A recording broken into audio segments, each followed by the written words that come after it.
ছয় নবজাতকের মৃত্যুর ঘটনায় রাজধানীর আদ্দিন মেডিকেল কলেজ হাসপাতালের নিবন্ধন বাতিল করেছে সরকার। তবে হাসপাতাল কর্তৃপক্ষ ভেন্টিলেশন ব্যবস্থা উন্নত করতে মন্ত্রণালয়ের কাছে একটি প্রস্তাবনা পাঠিয়েছে। এজন্য স্বাস্থ্য ও পরিবার কল্যাণ মন্ত্রণালয়ের টিম হাসপাতালটি পরিদর্শন করবে বলে জানিয়েছেন স্বাস্থ্যমন্ত্রী সরদার মোহাম্মদ সাখাওয়াত হোসেন।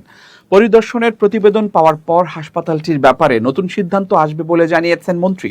সোমবার দুপুরে সচিবালয়ে মন্ত্রণালয়ের সভাকক্ষে আয়োজিত এক সংবাদ সম্মেলনে মন্ত্রী এসব কথা বলেন।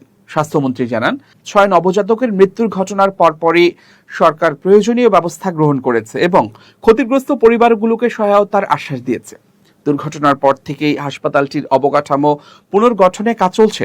মন্ত্রী বলেন, 6 জন মানুষ মারা যাওয়ার পর আমরা তাৎক্ষণিক ব্যবস্থা নিয়েছি। হাসপাতাল কর্তৃপক্ষ ইতোমধ্যে আইসিইউ ইউনিটের দরজা জানালা সহ অবকাঠামো পরিবর্তনের কাজ শুরু করেছে। তারা ভেন্টিলেশনের ব্যবস্থা উন্নত করার জন্য একটি প্রস্তাবনা পাঠিয়েছে। আমরা দ্রুতই একটি পরিদর্শন টিম পাঠাবো। পরিদর্শন শেষে যদি সবকিছু যৌক্তিক মনে হয় তবে সরকার পরবর্তী সিদ্ধান্ত গ্রহণ করবে।